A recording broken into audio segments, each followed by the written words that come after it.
ผมตั้งใจมาถ่ายพระบิณฑบาตภาพในหัวคือพระบิณฑบาตในทะเลยามเช้าตื่นตี 4ออกมาถึงนี่ประมาณตี 5ครึ่งวัดเปิดพอดีตั้งใจเลยเก็บเซ็ตของอะไรรีบมานัดตรงศาลเจ้าแม่ทับทิมหาข้อมูลไว้แล้วด้วยนะว่าเดี๋ยวพระท่านจะเดินมาไปถึงปุ๊บเริ่มสวยดีนะแสงเริ่มมาแล้วภาพในหัวเริ่มชัดแต่พอเดินผ่านร่องแล้วน้ำคลื่นมันซัด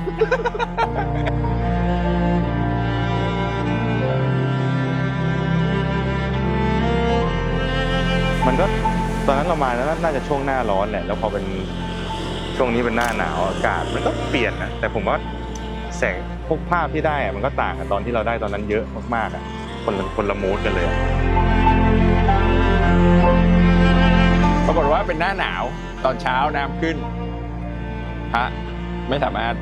เดินชายหาดเหมือนภาพในหัวได้ขอบคุณพี่เบียร์ที่ก็ทักถามพี่เบียร์ว่าแนะนำสถานที่ถ่ายรูปพระบิณฑบาตหน่อยพี่เบียร์ก็มาถ่ายรูปคอนเฟิร์มให้อีกทีว่าทางนี้นะแล้วก็พอเรามาจริงก็ไม่เป็นไรถือว่าได้ประสบการณ์พอเราปกติเราเดินบนถนนใช่ไหมเราก็เจอเรื่องราวทั่วไปของเราแหละแต่พอเราเดินลงทะเลเราก็จะเจออีกมูดนึงเลยอย่างเจอฝรั่งที่เล่นโยคะตรงลูกฉลามเนาะน่ารักดี You can take cool photo. yeah Okay. I go over here. โอเค You pick your spot. สมิธมาถ่ายรูปตรงรูปปั้นปลาฉลามเขาก็ยิ้มกันหน่อยนะแล้วก็พอเราถ่ายงานเสร็จเขาก็ช่วยมาถ่ายหน่อยปรากฏว่าเขาไม่ได้ถ่ายรูปธรรมดาเขามานั่งท่าโยคะตรงโขดหินก็ประทับใจจริงๆต้องรอนานนะตอนนึกว่าแบบถ่ายเลยปรากฏว่าเขาอยากรอให้คลื่นมันกระแทกหินที่เป็นคลื่นพลังอะไรอย่างเงี้ยแล้วพอคุยไปคุยมาเขาก็มีเพจชอบไปทำท่าโยคะตามสถานที่ต่างๆในเมืองไทยก็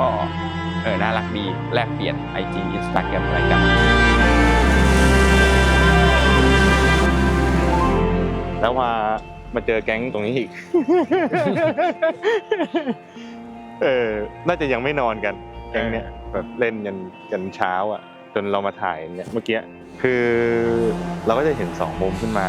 เห็นทั้งมุมที่คนที่ตื่นแต่เช้ามาจัดร้านจัดอะไรอย่างเงี้ยทำมาหากินกับอีกมุมหนึ่งก็คือแก๊งปาร์ตี้แก๊งเที่ยวที่ยังไม่นอนกันชีวิตมันก็เป็น2ด้านแบบชัดเจนเลยพอเดินมาอีกหน่อยก็เจออีกกลุ่มนึง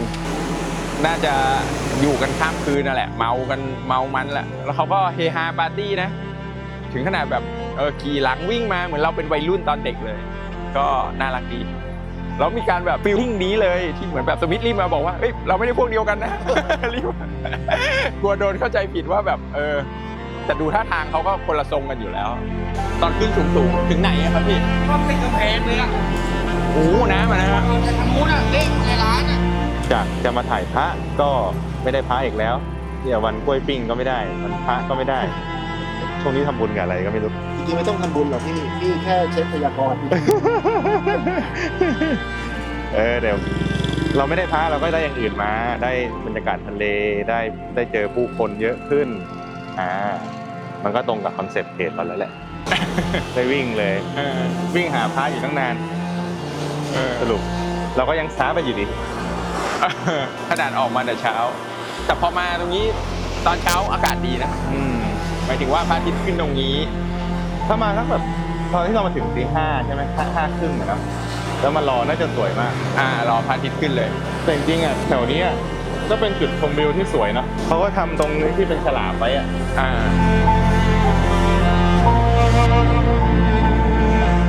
แต่ว่าวันนี้ไม่มีอะไรที่เขาเรียกว่าอะไรนะจริงๆทางแยกมี2ทางไม่ว่าเราจะไปทางซ้ายหรือทางขวาเนี่ยมันก็จะมีเรื่องราวของมันในเมื่อเรามาแล้วเราก็เดี๋ยวโชว์มัดโกออนเจออะไรก็เรียนรู้กับตรงนั้นไป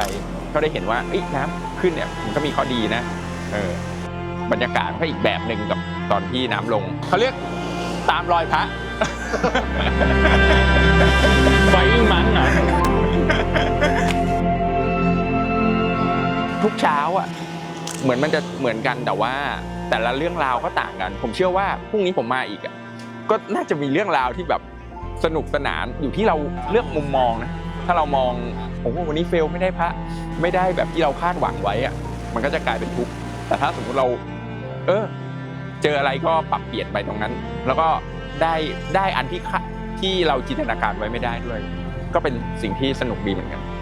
เดี๋ยวเจอกันใหม่จริงๆไม่ได้จบตอนนี้หรอกนะมันมีไปที่อื่นอีกแต่เราทำแล้วจบไว้ก่อนที่มันถ่ายวันเดียวกัน ลองดูชุดดู